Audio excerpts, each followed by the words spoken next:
From the creators of the original Cheat Sheet Rankings, this is the Fantasy Index Podcast. Brought to you by Fantasy Index, the original and best since 1987. Now your hosts, Luke Wilson and Colt Williams. Hello again, everyone, and welcome back to the latest installment of the Fantasy Index Podcast with Colt Williams, the nicely trimmed. Look at this young man here, folks. Colt Williams with the pickleball cap. I like it. Do you ever pickle a ball there, Colt? I have been known to frequent some pickleball courts. Nice. I played a lot of ping pong, so it translates kind of well with like the spin and stuff like that. But my shoulder's kind of messed up now. Ow. Rather not talk about it. Well, but thanks for bringing it up, man. Of course. Are you gonna play through the injury, or do you think you're on IR and you're like anybody season-ending IR? Anybody who took you early in drafts, you're like, yeah, you're boned. Sorry, if you took me early in pickleball drafts, I'm gonna sell you right now because I'm done. Yeah, that's me. You and Rashee Rice, lovely. All right, well, I am. I'm not bitter, by the way, just in case anyone. Luke Wilson here. We are fresh off the heels of another scintillating, heavy sarcasm, Monday Night Football matchup between. It ended all right. It picked up at the end. Monday night matchup between New York Giants, the Pittsburgh Steelers. Pittsburgh holds on after things got a little interesting there at the end. The Giants, I believe, it was 26-9. 12 or something like that, yeah. 26-9, and the Giants got a touchdown, went for the 2-point. That went horribly. Then they had it at the end. They had a chance. Of course, Daniel Jones interception. So, before we launch into the rest of the week, I talked about Daniel Jones a little bit last week. Not especially flattering talk, if you'll recall. So the Giants are now 2-6, as I said I suspect would be the case, and here we are.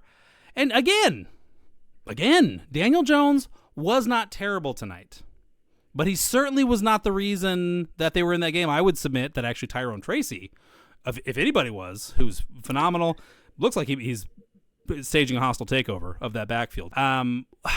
Cole, just what's your gut here? Where did the Giants go? They're 2-6. They're 2 weeks out from their bye week.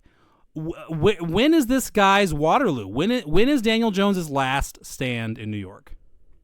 Yeah, I think as far as we can tell, I mean, he's going to keep playing out the season. I mean, he goes into the bye, maybe another.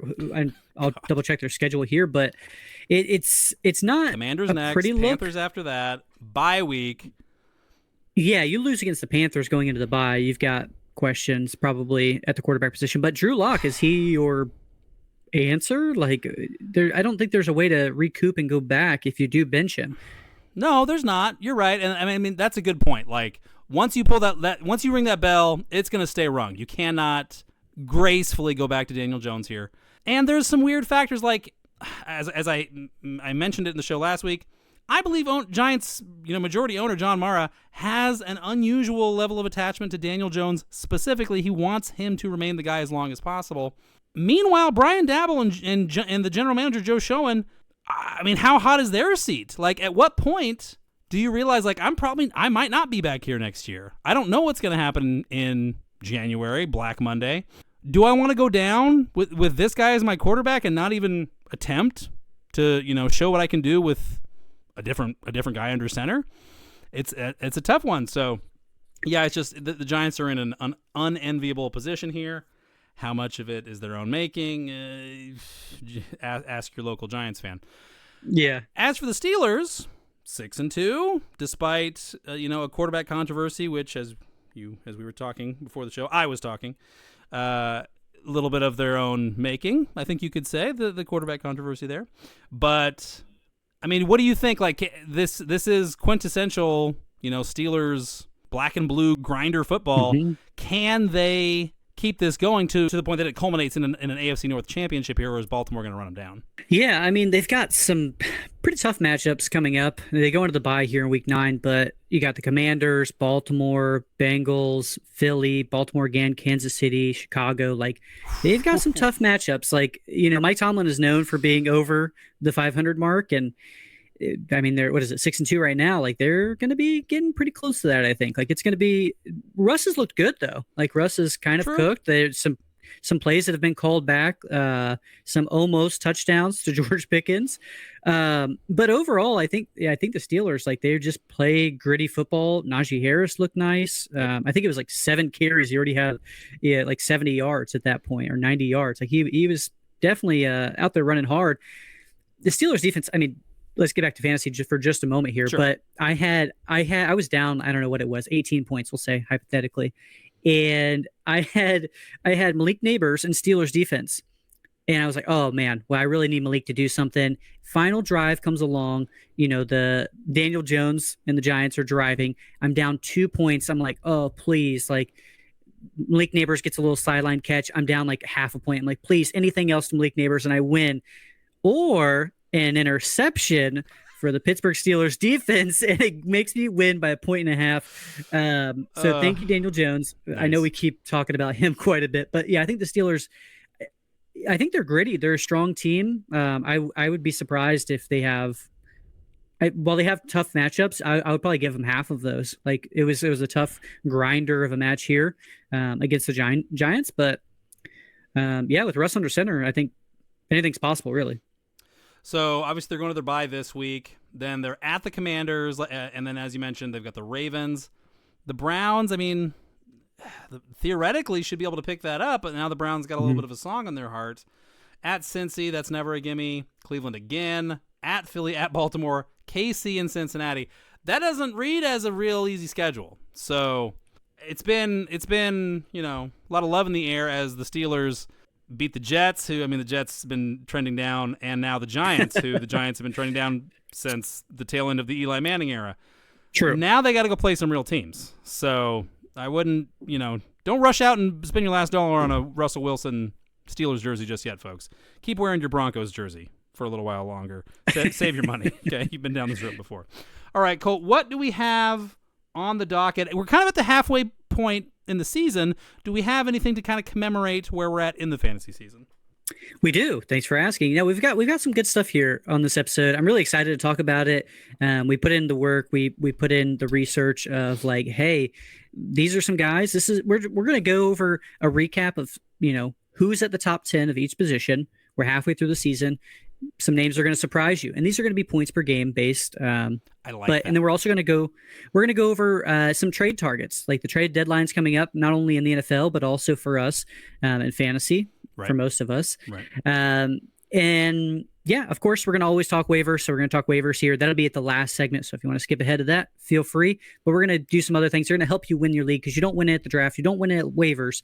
There's other things that you got to do to give you that extra push, that little jolt to the playoffs. So sure, let's hop into it here shortly after we got some injuries, we got some news.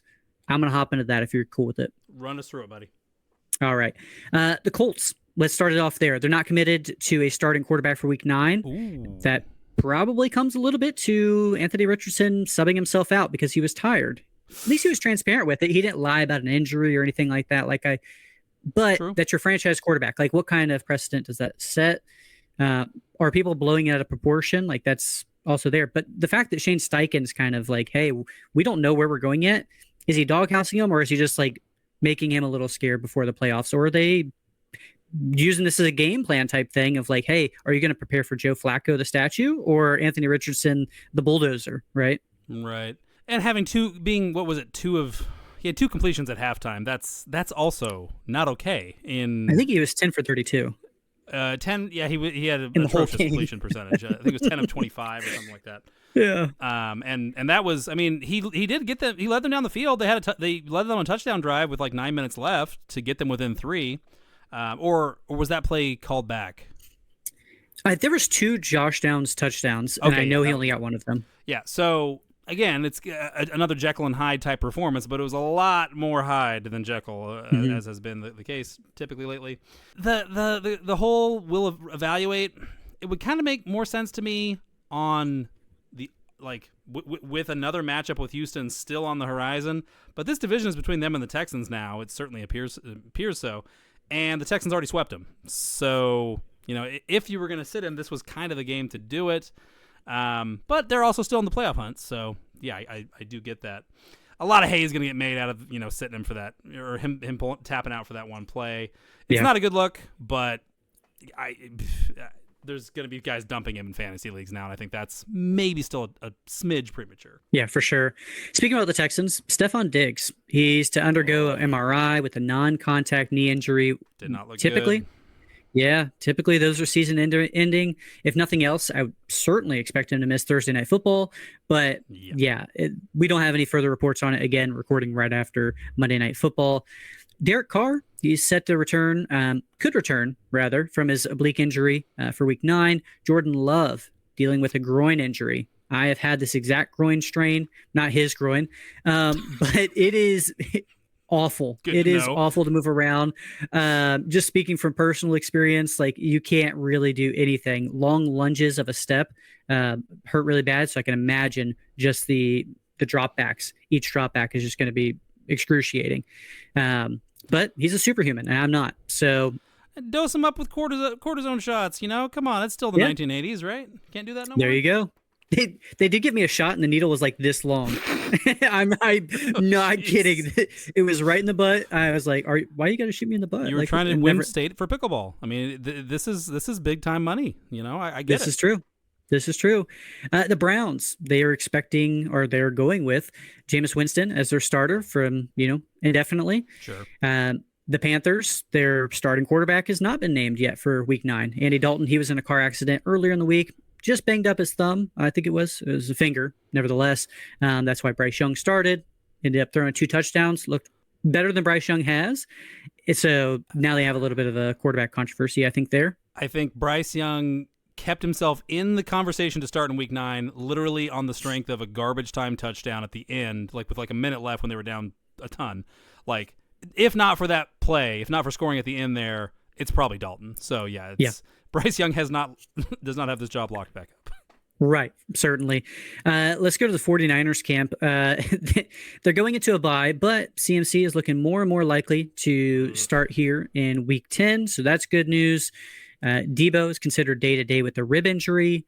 Jordan Mason, he is always banged up. Jordan Mason, I appreciate all of your services. You got us so far, and he didn't return. He had yet another shoulder injury. Yeah, so we'll see.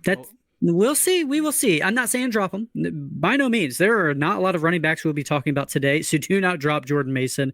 And there's no guarantee that CMC's workload will, command. Exactly. It could go ahead and be a limited workload to start off. Alan Lazard, my MVP, week to week with a chest injury. Are you saying that in the sense of like, why is he on the dock here? Look, I don't want to talk about Alan Lazard anymore. Let's move on. I had enough. T. Higgins day-to-day with a quad injury. He was kind of a late scratch there in the week. I think he re-aggravated that quad injury. Kind of sucks. I made a trade for T. Higgins and Brian Thomas Jr. Brian Thomas Jr. day-to-day with the chest injury. You go into Jacksonville, Gabe Davis re-injured his shoulder. Christian Kirk is out for the season with a collarbone injury. Like, it is 49ers and Jags, like, they just took a huge beating. Evan Ingram didn't get off the injury report for his hamstring until the weekend. He's not close to 100%. So, we need to talk about Parker Washington here in a minute. We really do. And then 2 other guys. One was ruled out with a concussion officially. That's Drake May. So he has to clear concussion protocol before he starts in Week 9. And then Tyrone Tracy looked amazing here on Monday Night Football. Man. And he left with a head injury. We're not definite that it's a concussion. We'll be looking at, at our phones and updating if we get word that that's what it officially is. But that's kind of what it looked like he was pulled out for in that Monday Night Football game. Yeah, Tracy's concussion came kind of late enough. The Giants were just trying to mount a comeback that, the sideline, the booth didn't really have a lot of downtime to give us updates. The Giants were trying to go win the game. So, we'll have to await some reporting on that one for sure. I'm going to talk about CMC later vicariously through another player, so I'll hold off on jabbering about him right now. But, so we wanted to, with season approximately halfway in the tank. Before 2021, this would be the halfway point. Then the NFL got greedy. They added the 17th game, so now the math is all messed up forever. Thanks a lot, guys. Anyway, this used to be the halfway point in the season, so we're traditionalists. we're going to give you the rundown of who the top guys are, quarterback, running back, wide receiver, tight end, by, as Colt pointed out earlier, points per game. You win, and this is the reason we're doing it this way. Cumulative stats are junk. Like, really, like the fact that Tyrone Tracy, for example, has been excellent in the games where he's been healthy and been the starter is obscured by the fact that he's like the running back 23 or something right now. So yeah, we want to give you the guys who are crushing it per game, because that's how you win fantasy matchups is per game. So Colt, take us away. Who are the top earners in fantasy at quarterback through 8 weeks? Yeah. So in points per game, and this is also a minimum of 5 games. So just kind of, sure. You couldn't have the one game or anything like that. So at quarterback, it's Lamar Jackson, Baker Mayfield, Jalen Hurts, Jaden Daniels, Josh Allen, Jordan Love, Brock Purdy, Justin Fields, let's pour one out for him, Joe Burrow, and Kyler Murray, rounding out the top 10. Justin Fields, I think, would obviously be the most surprising there. It's points per game. Again, he's the 8th quarterback overall. Sure. But who besides Justin Fields do you think stays in this top points per game, and who do you think falls out? I mean, Lamar is a cheapie because his floor is so high. In the preseason experts poll that they let me participate in for the Fantasy Index this offseason, I had Love finishing as a top 5 quarterback in fantasy. I'm going to stick with it. I know he's been banged up, but this offense is just, we know it's high octane. We know the receivers, top to bottom, maybe the best unit in the league, definitely one of the deepest. And, not a lot has really gone their way. Reed has been banged up. Obviously, Christian Watson banged up a couple of times. Romeo Doubs gets a case of the crybabies and has to miss a game. Josh Jacobs has been real beat up. There's a lot of meat still on the bone here. They get Detroit 2 more times. Yeah, I don't think they have. So they got a couple against Detroit. Those should be high scoring fantasy affairs. I just believe in the talent. Like, the Packers should make a playoff push here. NFC North is very, very feisty. The Bears are 4-3 and they're in last place, so it's going to be very contentious. Every game is huge. I think it's the right recipe for fantasy production there. Yeah, I mean, I love Jordan Love, as you mentioned. It reminds me a lot of Caleb Williams in the sense of you don't really know what receiver it's going to be each week. We have a dominant one with Jaden Reed and with DJ Moore, but it's the quarterback who we really like in that particular situation. Jordan Love just has simply more experience, so Caleb will be on his way there. Baker Mayfield is somebody who he's second in points per game. He has now officially 1 game without Mike Evans and Chris Godwin on the field. Yep. He goes out, throws 330 yards, 3 touchdowns, 2 interceptions, like as if they didn't even matter. Cade Otton came out there, had an amazing day. I wanted to say Baker Mayfield would be the easiest one to fall out of here in a points per game setting. Man, he is second in points per game, and he was drafted as the quarterback 21. Like, what a screaming value there. Like, that's insane. I'm going to stick with my man Baker. I think he's still going to stay in there. 303 each week. I'm not sure I can fully predict that, but a 275 and 2, maybe that's closer to his floor. I mean, a lot of these are just really close.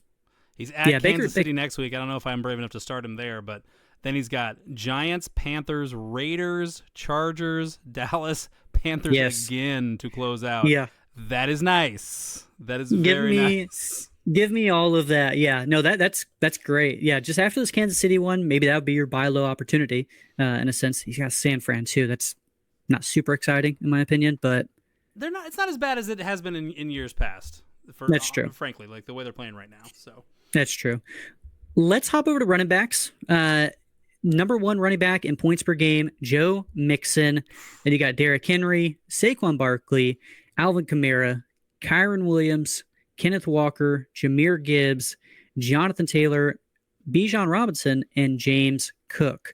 A couple of those guys were fringe top 12 drafted running backs. You got Mixon he's number 1 in points per game. He was drafted as a running back 15. Like, you're getting a streaming value there. You started him when he was active, and he has rewarded you each and every single week.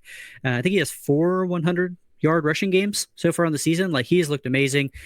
If there's anybody in here to fall out of this, man, it's hard to pick. I think all these guys are just amazing. And again, we're going off points per game, so being that James Cook was the last one, and I think Keon Coleman's getting more looks. He's getting more included into the offense. Amari Cooper's there. James Cook is who I would have falling out of it, but not far. I mean, he just came off of what it was, a 2-touchdown game. So, yeah, it's hard to pick on a guy like that. Yeah, Cook.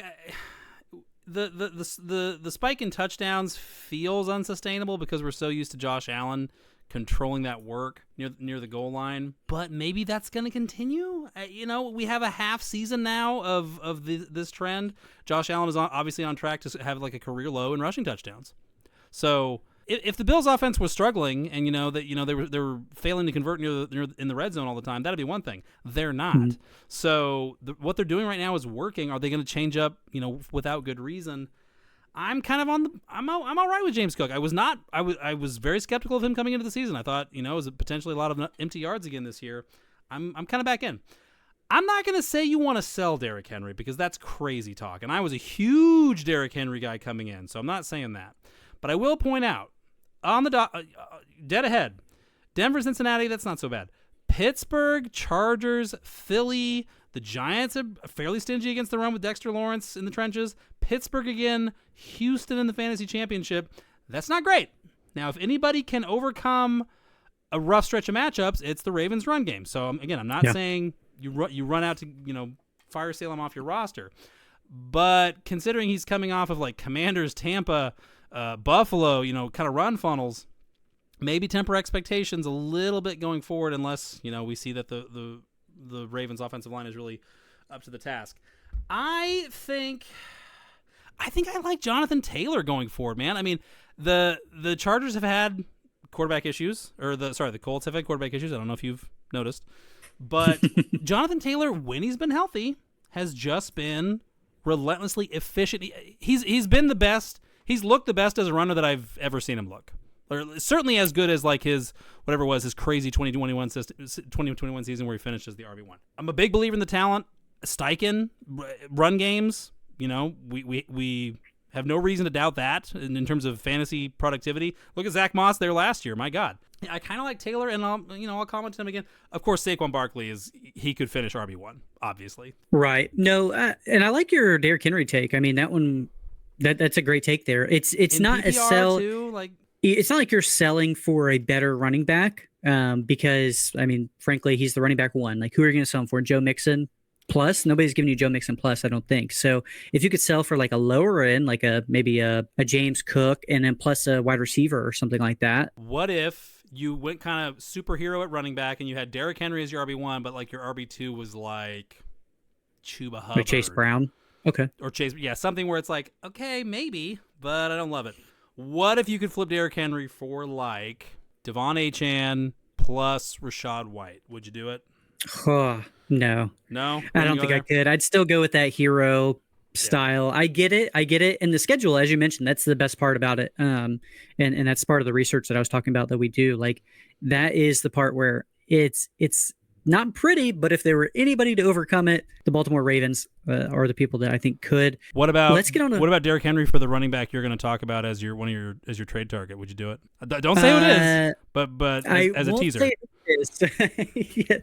I would take. Oh, man, would you do it? In a full PPR, I would. Right. Yeah. In a full PPR, I would. But people aren't looking at that player that way.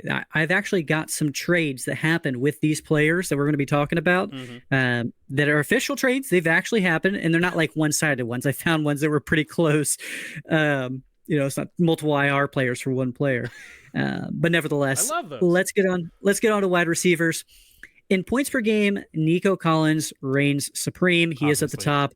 Malik Neighbors, this was before I got all this data before Monday Night Football. I'd imagine he's still going to be in the top 10, but Malik Neighbors, Jamar Chase, Chris Godwin, Justin Jefferson, CeeDee Lamb, Amon-Ra St. Brown, Drake London, T. Higgins, and Garrett Wilson, with an honorable mention to number 11, Brian Thomas Jr. He's a rookie, so I had to include him in there. For sure. But just listening to that list, once you got about halfway through it, it started to sound like ADP of the original draft. Justin Jefferson, CeeDee Lamb, Amon-Ra, like Jamar Chase. Like, it exactly sound like those guys.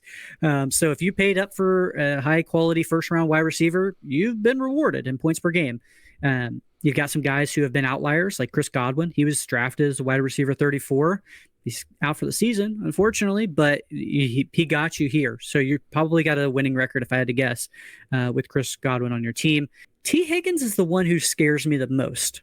Not only because he's been good, he's actually had about the same targets, if not more targets, than Jamar Chase on the season, but just his upcoming schedule for the most part, it's not really pretty. You got Chargers, Pittsburgh, Tennessee, Cleveland, you got Broncos. Like there's a lot of, I'm not too excited to start T. Higgins in there.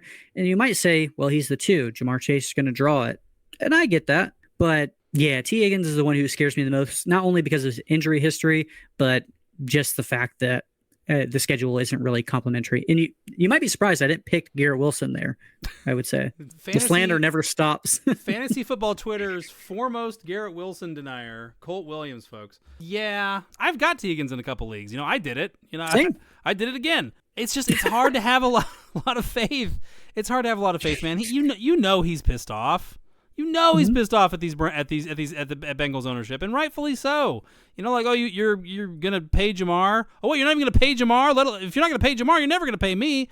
So, he wants out. He wants out today. He wants to be traded to the Panthers of all teams today. So, I just have a hard time. If he's got a hangnail, he's not gonna go. And that's I've been burned by that enough that I'm like, okay, I'll wait for you to be a Panther before I'm gonna mess with you.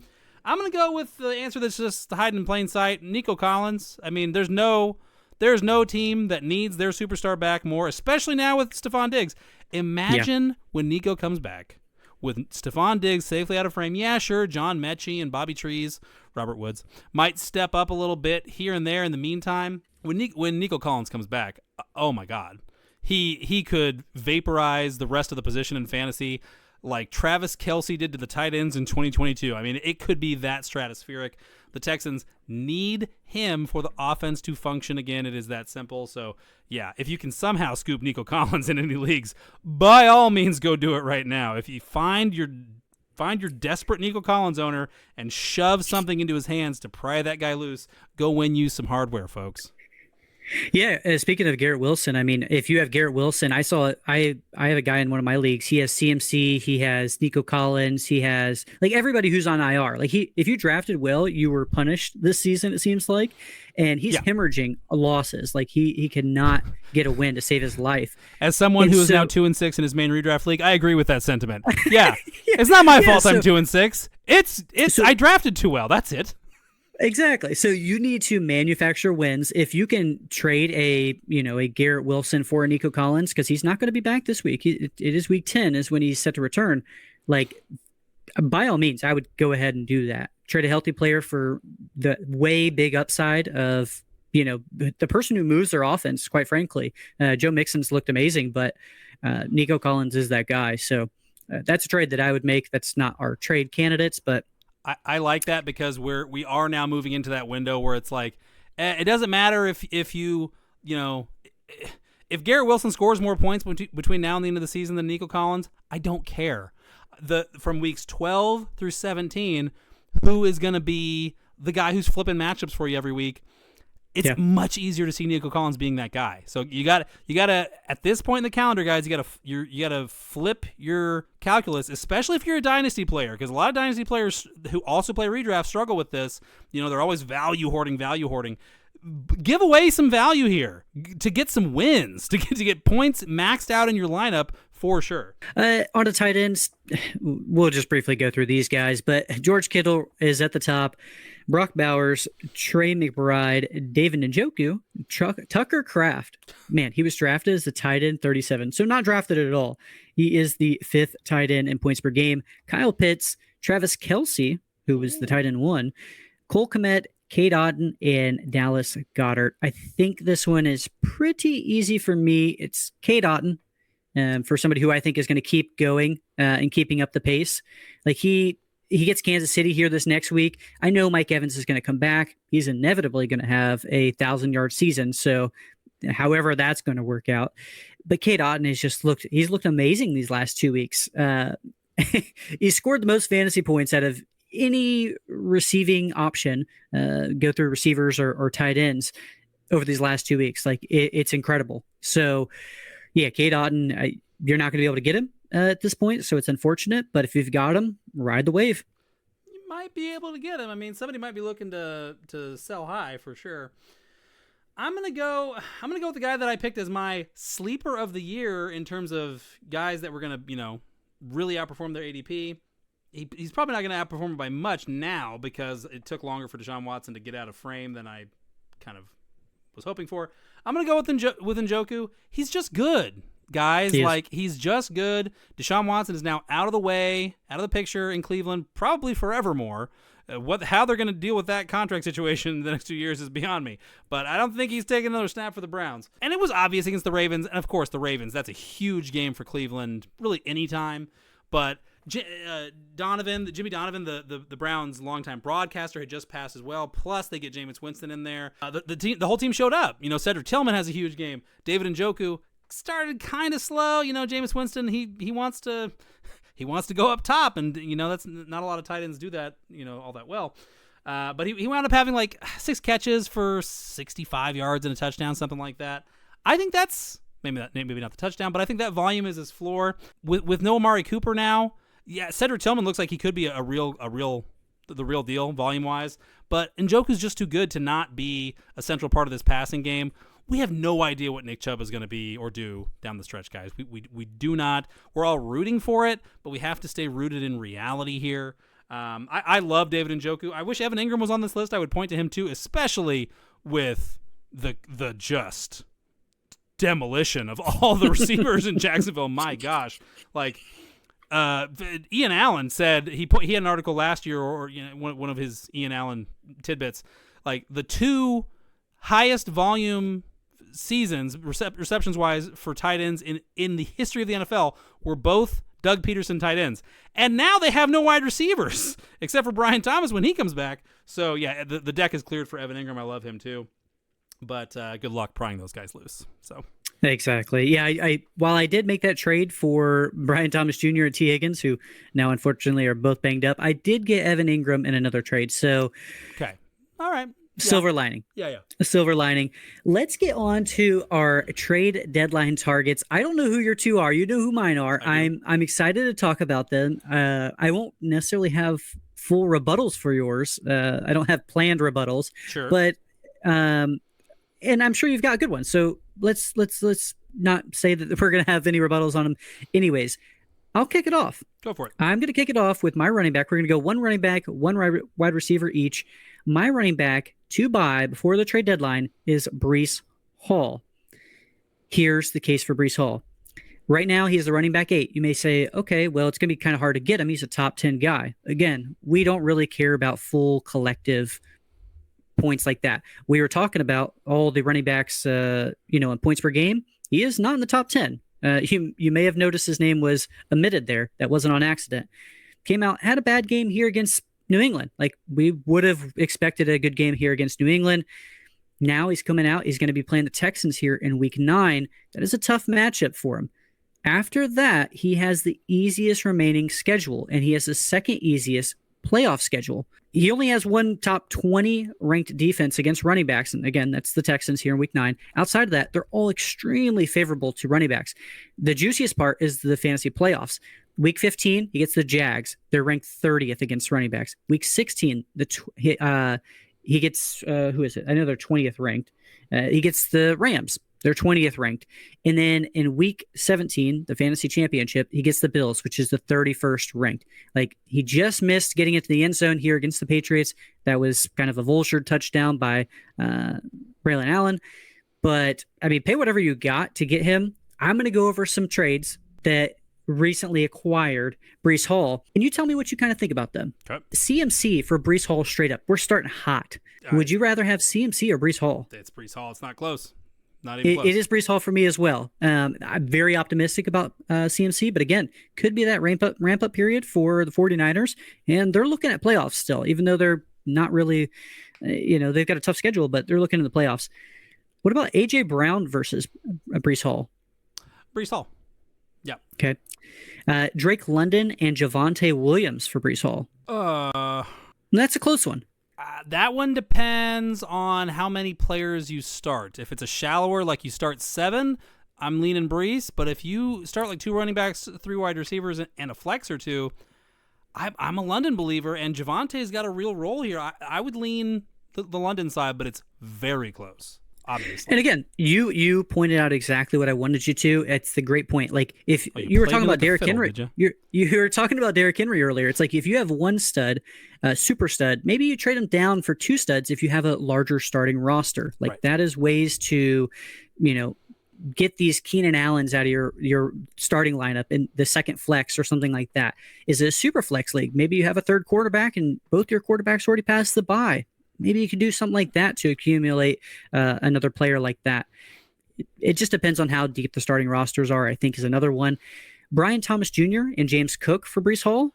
Oh, boy. That's with the injury. The Jets are bad enough, or in enough turmoil, that I would go with the James Cook side.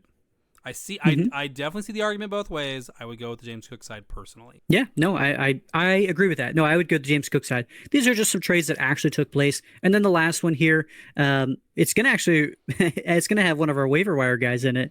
DeAndre Swift and Cedric Tillman for Brees Hall. Oh. Oh man, I mean that's a Cedric Tillman heat check, if ever there were one, right? Because I mean I almost had Swift as one of my trade targets, and he's a good one. Yeah.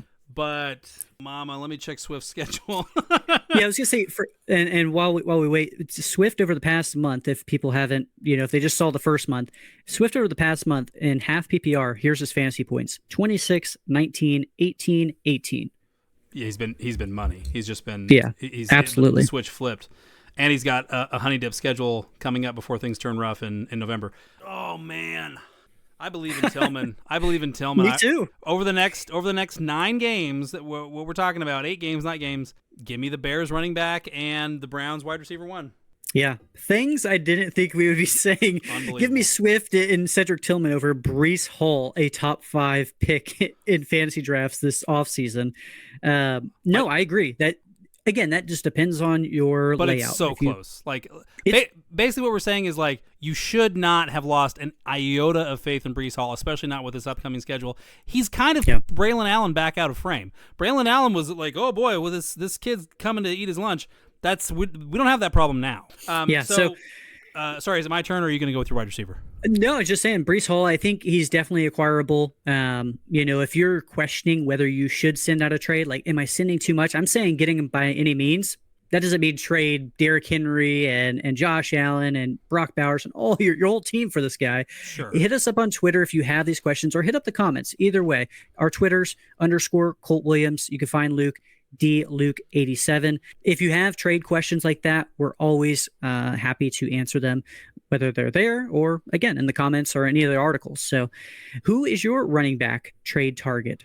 So, if you can pull a blue chip name like Brees Hall in trade at something of a discount, Jonathan Taylor, Devon Achane, those are guys who I mentioned Taylor earlier.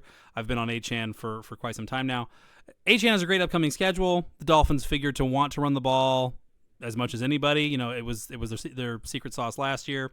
Jonathan Taylor's an elite talent. So if you can swing some sort of discount on those guys, go do it. I'm more inclined to keep things thrifty and go attack matchups at this point. And I want to do it really on bad teams because I feel like you can get even more value potentially for those guys. This wasn't a bad team last year per se, but they weren't great. One guy that teams were richer to get at this time last year was Rachaad White, who was kind of gross. It wasn't efficient, it wasn't pretty, but he wound up a fantasy darling down the stretch. I think Tony Pollard is in the driver's seat to do the same thing.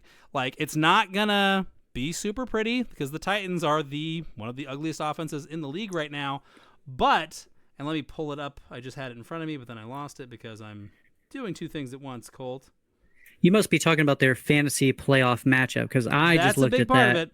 Yeah. Oh, my goodness. So Pollard, Spears. So the risk here is Spears could re-enter the conversation, and he could, but he's been banged up. The Brian Callahan coaching staff has been pretty clear in their love of Tony Pollard, and he is on the field for 89 and 82% of their snaps in the last 2 games. So that's nice.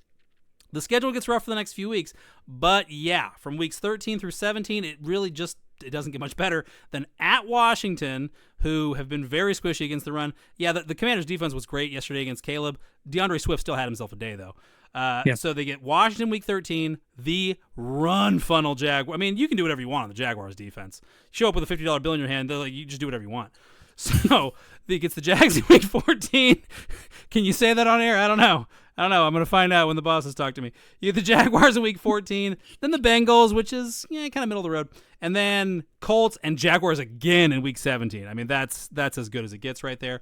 Speaking of Rachaad White, I like Rachaad White too. Obviously, Chris Godwin is down for the count. We don't really know when Mike Evans is coming back. Bucky Irving he had a nice game yesterday. So Bucky Irving could force the issue here more so in the weeks ahead, but again, I'm going after the matchups here. Week 13 at Carolina, week 14 against the Raiders team who, the Raiders are in turmoil. They gave the Chiefs a fight yesterday. They still lost. And this is, I really have the sense that the Raiders could go on quite the losing streak here, frankly, because the rah-rah thing just doesn't work when you keep losing games. And that's kind of Pierce's whole thing.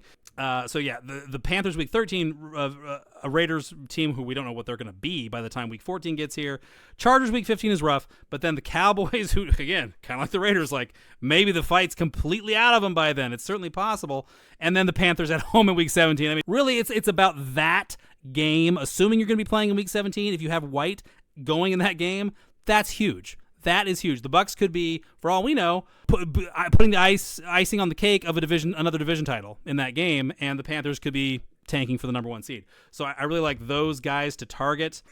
Yeah, I like Tony Pollard a lot. That's as soon as you said the name, I was like, okay, yeah, I remember looking at this, and then just the absolute cake schedule. Mm-hmm. There isn't 2 better defenses you would want in the semifinals and the finals than the Colts and the Jags. That is as juicy as it gets. And they traded DeAndre Hopkins. They have no one. I mean, Calvin Ridley, sure, they're going to throw the ball to him a ton, but outside of that, they have nothing.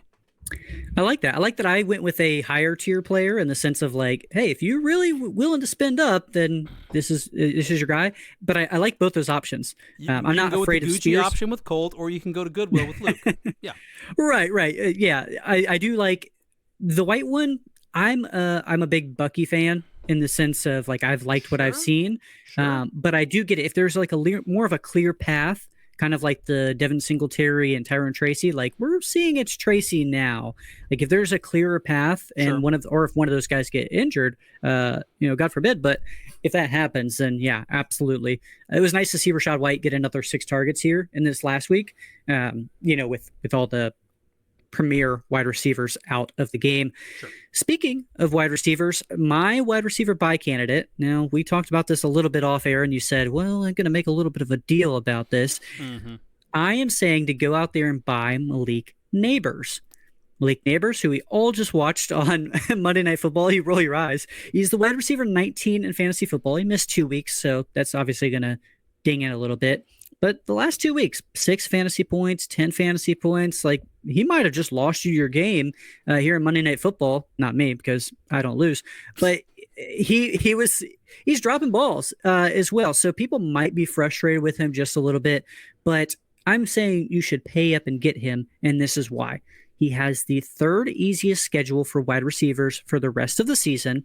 And in the fantasy playoffs, we were talking about it earlier with Jameis Winston, but he gets the Ravens, 31st ranked against wide receivers, the Falcons, 25th, and then the Colts, who we were just talking about. They are very favorable matchups.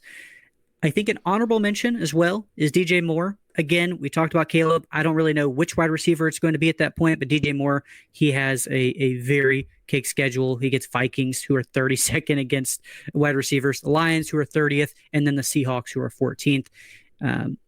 But Malik Neighbors, if you can pay up for him, I would try and get him.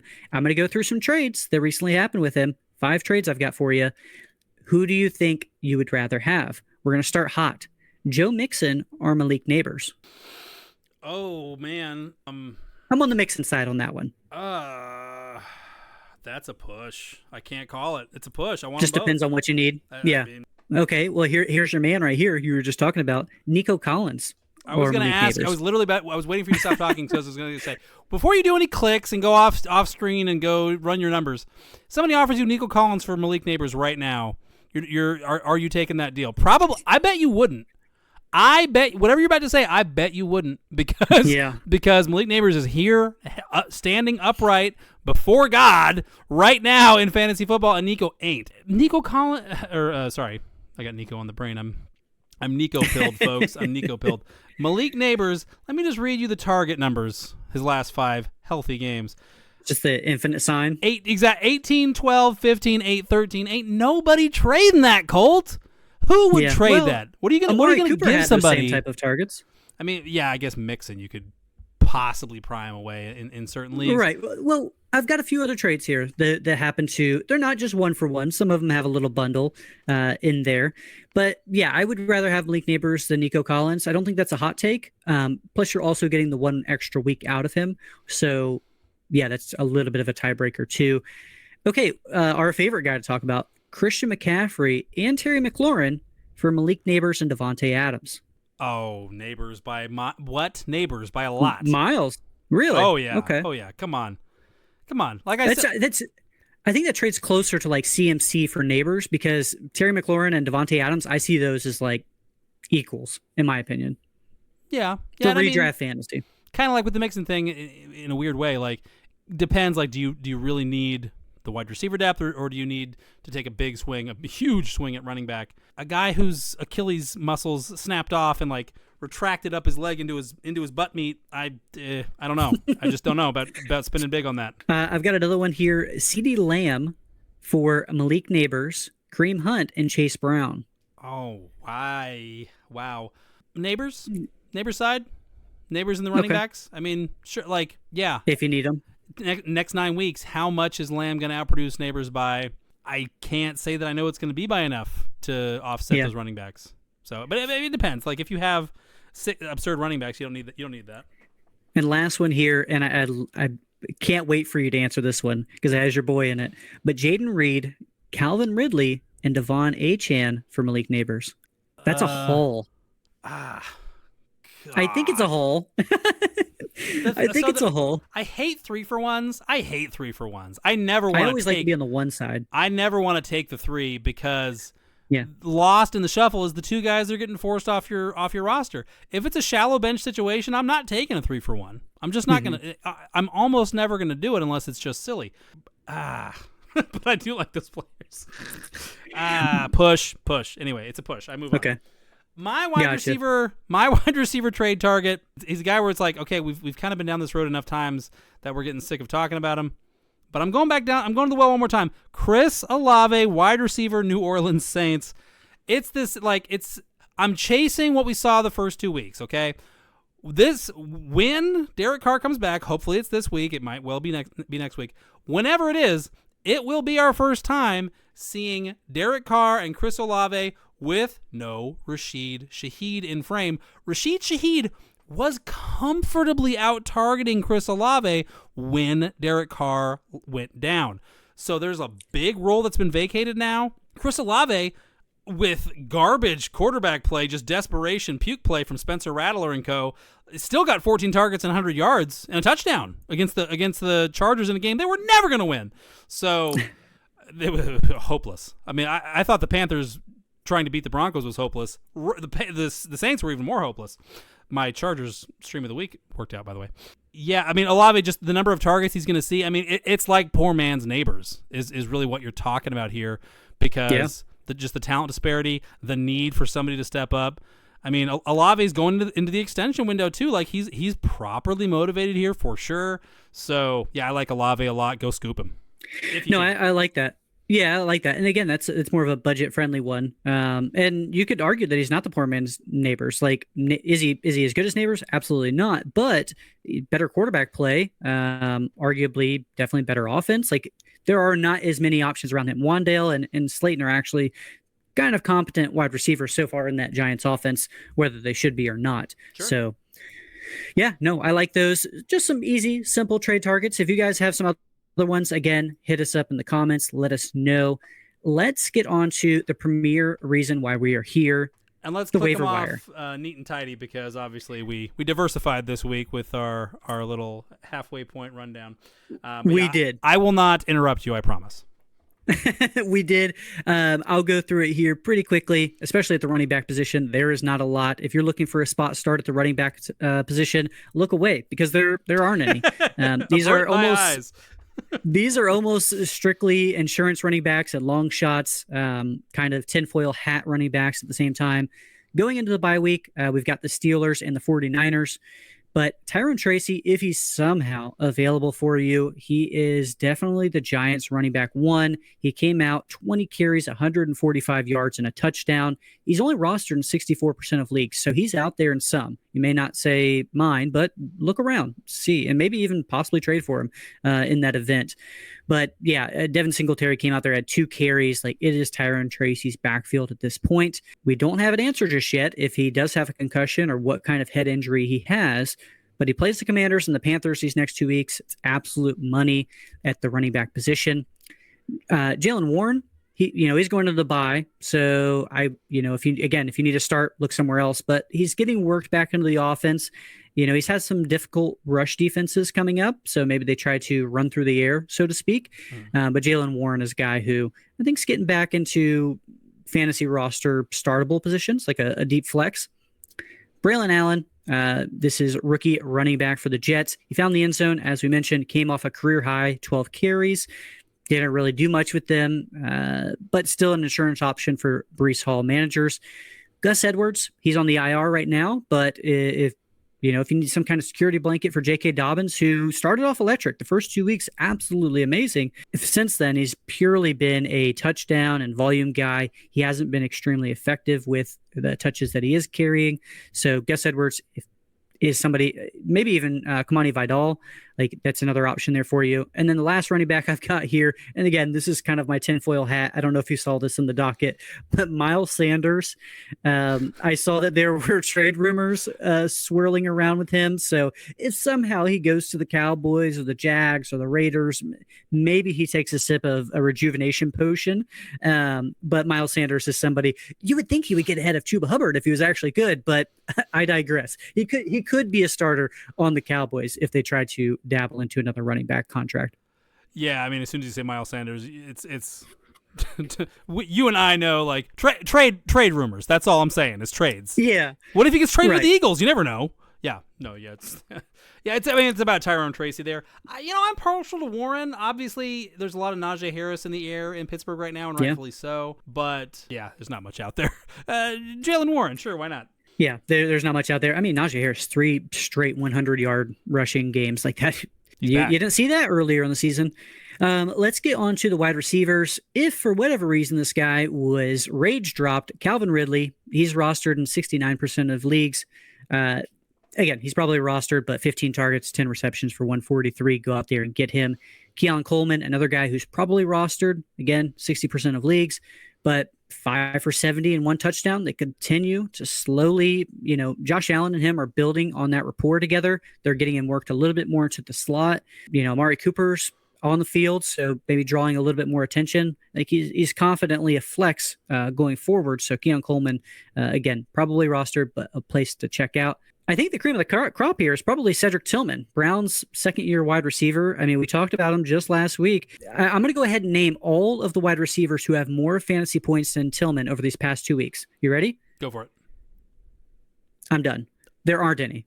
There are no fantasy wide receivers who have accumulated more points over these past 2 weeks. He went 7 for 99 and 2 touchdowns on 9 targets. That long bomb touchdown, that was like 30 yards. He had another bomb, was like a 25-yarder or something like that. Like, it wasn't just that last play, but that's something he has in his repertoire. And as long as Jameis Winston is out there slinging it, like, I will start Tillman till then.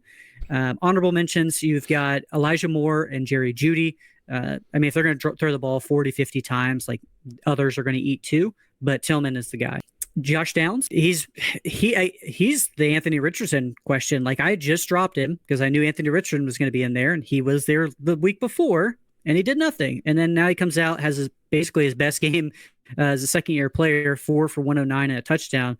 He had a nice 69-yard reception, but I mean, Richardson threw the ball 32 times, completed 10 passes. Like, he's absolutely a huge liability. You might as well be starting, Alec Pierce or A.D. Mitchell or something like that. Like, Josh Downs, he's highly rostered, but is he something you're going out there and looking to get? When you said 10 for 32 earlier, I was like, oh, Colt messed it up. Like, it couldn't have been that bad. Oh my God, 10 for 32. I mean, maybe like my whole thing against where I was just not feeling Josh Downs as a sleeper or a guy that I was targeting as like a wide receiver 4 was I just think Michael Pittman. I just thought that Michael Pittman was significantly better than him. Maybe he's not. Like, guys like Josh Downs, Zay Flowers, Tank Dell, they're not big. They're not going to win against press coverage down the field with any kind of consistency. But what they can do is rip themselves open going laterally because they're smaller. They can explode horizontally across the field and create separation, and let a guy like Anthony Richardson throw at what he sees is open, as opposed to like the anticipation, timing based routes that Matt Stafford and Cooper Kupp and Patrick Mahomes and Travis Kelce have made a lot of money on. Anthony Richardson ain't there yet. Will he ever be there? I have no idea, but he ain't there now. So maybe I'm kind of backpedaling here, and I'm thinking maybe Josh Downs is a better fit with what Richardson can do, whatever that is. And this passing game, and then plus if it is Flacco this week, I mean you want Downs and Pittman, really, like the passing volume and obviously the accuracy goes way up. So I mean, but hold on, Cedric Tillman is the man. Like Judy Moore, yeah, they're fine players. Jameis Winston doesn't want to take 8-yard sideline outs. That's not we know that's not what he wants to do against better defenses than the Ravens. Yeah, he's gonna have to do some of that. But he is always going to be looking to rip it over the top, and Tillman is the guy in town now to do that. But we're talking about a guy who's 6'3", like 210 pounds. He's built like Keon Coleman, but he's 4 years older. He's got man strength, folks, and he is for real. I woke up to realize I had him on a couple dynasty rosters stashed at the end of the bench, so I'm pretty high on the Cedric Tillman guy right now. But yeah, it should be. I don't know if we're talking Josh Gordon, shades of Josh Gordon in Cleveland, that's not going to happen. But it could make people kind of remember those crazy Derek Anderson to Josh Gordon days of yore. Yeah, no, absolutely. I had a little bit of a flashback when you said that. Yeah, I started Tillman this week. I ended up losing that. I ended up. I ended up losing that league, but but I started him. I thought I had some. Well, I was really playing against Jameis Winston. It was a super flex. He had Jameis Winston there. I was like, well, if he has a good game, it's probably because Tillman. Yeah, you're right. It was yes, it was right, but it was also everybody ate.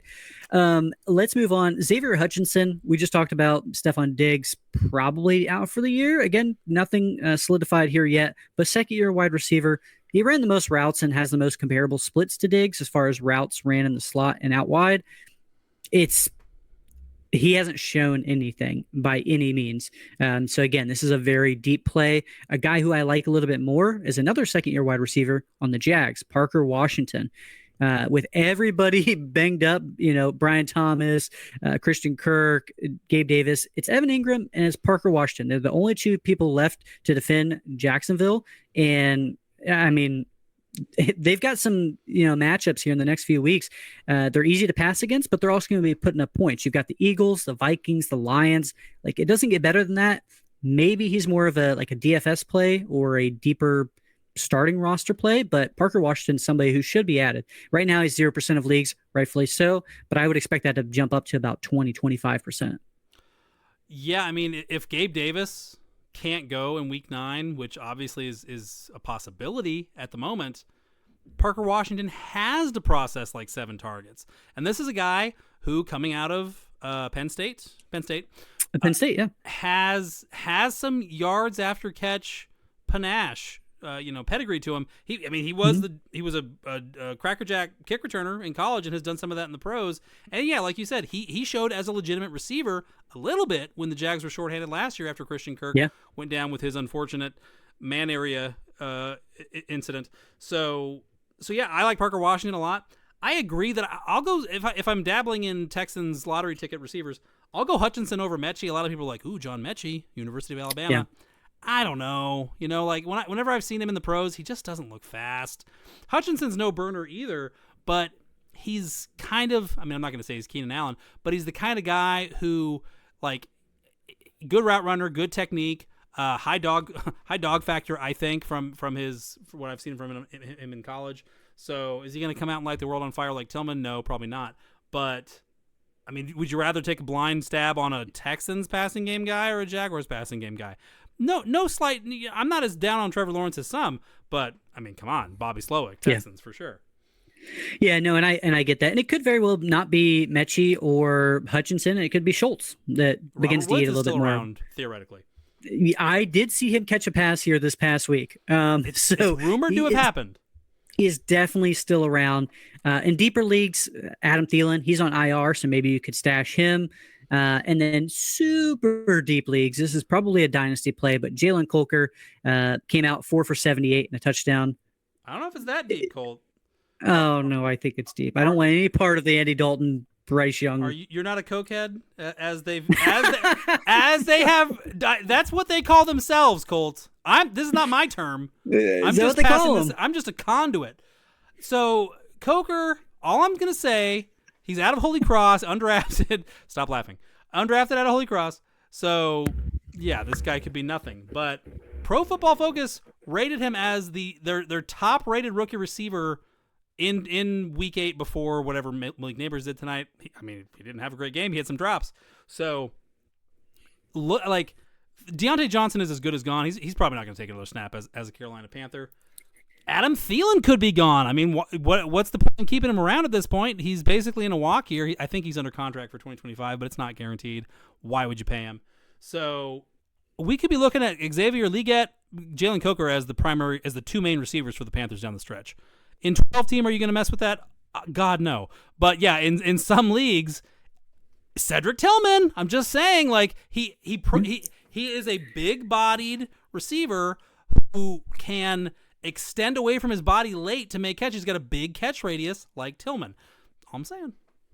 Yeah, part of rookies is it's the mystery box. Exactly. You don't know what you're going to get. Exactly. You don't know what you're going to get, and it's not going to cost you a lot. So if you've got a super deep league, if you could just stash him there, or a longer bench, then yeah, I think he's worth a stash. And second-year receivers, I would like Tillman, who's not a rookie, but yeah, second-year receivers who are getting their first, have had a trip around the sun in the NFL now. Also, kind of get that treatment. Yeah, no, absolutely. Let's go on to tight ends. We'll kind of go through the quarterbacks and defenses. Like we've got a lot here. We broke the streak. No Hunter Henry. Oh, thank you. Thank you, God. Oh, finally. There is no Hunter Henry, but we still have an old tight end who has made his rounds on our tight end streams. Zach Ertz, he's not a great matchup, but he's coming off his best game of the season in targets, receptions, yards. Like, yeah, sure, you could do worse. We're talking to the one person in the league that doesn't have one of those like top 10 tight ends. Exactly. I looked around. I wanted to sell somebody a tight end, and I was like, "Wow, you actually have one. You have one. You have exactly." Like, my guy's worse than all of them. So we're talking to the one guy. Punted Mike tight Gesicki, end into the parking lot of the stadium. Yeah. Right. Mike Gesicki, this is strictly if T. Higgins is out. He's gotten good workloads in those games. 7 for 73. I was watching Bengals-Eagles most of the way yesterday. Mm-hmm. Gesicki was a real Andre Yeshivas, who we were like, oh, he could be a clever. Yeah. Nah, it was Gesicki ate all that work. So he really did. Yeah. He did. Adam Troutman, this is a very deep play. This is, again, a situational one where if Greg Dulcich and Luke Kroll are sidelined, then, yeah, Troutman, 4 for 85 at a touchdown. They play the Ravens, who just got killed by Jameis Winston, and they're horrible against the tight end. Like, you could do worse. You could do worse. Hopefully you're not doing this. But the touchdown was a nice one-hander, like behind the back of the defender, too. Like, it wasn't no gimme. If your leagues have extra points, if your leagues have custom scoring for that, for hero balls, yeah. Yes, exactly. And then Will Disley appeared last week. He's going to appear this week. He had another big target game. 5 for 41. Again, you obviously you have Laporta, you have Bowers, you have all these good tight ends. Like, this is for us. I'm doing it for the guys out there in the gutters. Let's go ahead. Let's move on to the quarterbacks. Disley's not Quarterback even streams in of the the week. gutter. He's in the old dumpster, not even the new dumpster that they just ordered from the dumpster store. Like that's like it's nice and new and all the stickers are clean. This is the old dumpster that they had to, they were like, oh, that thing is too disgusting. That's where Will Disley sleeps. Okay. Like, and he's fine with that. That's the way he likes it. Yep, that's the tight end landscape. Quarterback streams of the week. Now, I call this streams of the week. However, this next guy that I'm talking about, I don't think he's a stream. I think he's somebody you can start confidently for basically the next month. Bo Nix, rookie quarterback for the Broncos. He's only rostered in 35% of leagues. He plays the Ravens. Again, we just talked about what Jameis Winston did to them. Off the bench, 330-3. My buddy had a dilemma. He was like, do I start Dak Prescott versus the 49ers or Bo Nix versus the Panthers? I was like, well, they're favored. Like, he went with Bo Nix, 30-point game. Like, it was an amazing outing. He's the quarterback 9 on the season. He wasn't high in our points per game one because he started slow as a rookie, but he's quarterback 9 on the season. He has a great schedule for the foreseeable future. Fun fact, he doesn't play a top 16 defense until week 16 against the Chargers. Like, that's great. Absolutely. No, with the rushing floor, I mean, what is the difference between starting Bo Nix and Kyler Murray in fantasy right now? That's a great question. Minimal. I would say it's minimal. The rushing floor is similar. The rushing touchdown floor is similar. You might even give the edge to Nix. I think he has more rushing scores. He's got 4 on the season. Oh yeah, then yeah, for sure. If I had to guess, but yeah, Bo Nix again. He's somebody who I'd confidently play and start for basically the rest of the season. And then Matthew Stafford. Are you chasing the 4 touchdowns? I mean, he had 279 and 4. He plays the Seahawks, who are middle of the pack against quarterbacks. It was their first game back with Puka Nacua and Cooper Kupp. We thought Puka Nacua was going to be the person who was limited, and then it was Cooper Kupp who was kind of, Puka Nacua it was like 4 straight targets to him over and over and over, and he ended up eating. I don't think he's going to get the 4 touchdowns again. That's probably his best game of the season. But 250 and 2. Sure, that's if that's what you're looking for in the middle of the season, then by all means, Matthew Stafford might be your guy. I will say that the second half last year, Kyren Williams finally gets healthy. Stafford did go on a touchdown binge down the stretch. Like, over half of his touchdowns for the season came in the last 6 games for the Rams last year. Yeah, so Kupp and Nacua coming back is not the same as Kyren coming back. But regardless, I mean, if you're willing to allow, like, if McVay has approximately the personnel that he went into the season with, if he has them handy, he can maximize that unit, maximize their numbers. I'm a believer in Stafford. I mean, the Vikings defense has been one of I would say it's been the biggest overachieving unit in the league so far, and he put it on them in a game that the Rams. That game was the difference between the Rams trading Cooper Kupp and not, quite possibly. Now they're not going to, because now, I mean, they're a half game back. They're in this thing. They lose that game, I think it's over. I think it's, the Rams Stafford Kupp arrangement in LA is potentially over. So yeah, I'm 100% fine with Stafford or Nix for that matter. I would lean Nix, obviously. Yeah, that was a good point about Stafford. 14 passing touchdowns in 5 games. He went nuts to roll out the rest of the season. Well, we kept having him as streamers last year. He was always 300 yards, but it was like 1 touchdown. It's like the touchdowns just weren't coming, and they should have, and then they all came at one point right at the end. So good memory there, Luke. I like that. Let's go ahead. We'll wrap it up here with DSTs, your defensive streams of the week. Maybe you have the Broncos defense. You've been riding them for the whole season. Now they play the Ravens. We got you. I am in that same exact dilemma. I am starting, personally, the Commanders at the Giants. I think the Giants just offense. We all saw them on Monday Night Football. I'm not too excited about them. We're attacking the quarterback and their lack of offense. Like, this is just simply that's where I'm going over the Broncos, who've gotten me this far as the defense won overall. And then the Chargers at the Browns. Jameis Winston's been known to kind of air it out, and if we think he's going to throw it 40-50 times, like, the Chargers are way more they're way better, 1, against the run, but 2, against the pass than the Baltimore Ravens. So I think that Winston can make some mistakes, and there may be a chance for a pick 6. Infamous Jameis Winston pick 6 would be something I would like to see. He loves throwing touchdowns. He doesn't care to who. He doesn't discriminate. Exactly. He just wants to get the W, whether it's for his team or the other team. Period. I like that. So, he wants to eat the W. You know, I'm not going to do the Joe Flacco thing. So this is a rough week for streaming defenses because the two offenses that you most want to stream against by far are playing each other. The Saints play the Panthers in Carolina this week. We want to pick on both those offenses, and it's messed up for this week. I'm going to go with the Saints anyway because I think it's over for the Panthers. Like I think, and it's over for the Saints too, but I think it's more over for the Panthers because they know there's no way out of this now. Like, and I mean, you could say 28-14 against the Broncos. I thought it was going to be worse. It was 28-7, and then the Broncos were about to score a touchdown. There was a turnover, and then the Panthers go the length of the field. The Panthers were thoroughly beaten in that game. It's over. Like what happened to the Commanders last year, where they started like 2-0, and oh my gosh, we're surprising people, and then they finished 4-13. That or worse is what's on tap for the Panthers now. Like all the whatever enthusiasm those guys had showing up for their jobs, that's done until March. So yeah, I'll take the Saints here because like the Vikings have a great matchup, but the Vikings are owned. The Bills have a good matchup against the Dolphins at home. They're probably owned. So just not a lot of great streaming inventory out there this week. If you were pressed, I don't mind Cardinals at home against the Bears. Caleb, when pressured, has been easy to force into mistakes, obviously. But the Cardinals don't do a lot of that. They want to sit back and play a lot of zone. So I don't know if I wouldn't expect a lot of sacks or turnovers necessarily, knock on wood. So I'm going to go with the Saints on the road against the Panthers. I got a good feeling. Yeah, I like that. The Saints have second most interceptions in the league. So, yeah, I mean, they do. So, yeah, I mean, that's a good pick. Pick on the Panthers when you can. I mean, really, like, hey, if it misses, you were wrong for the right reasons, at least.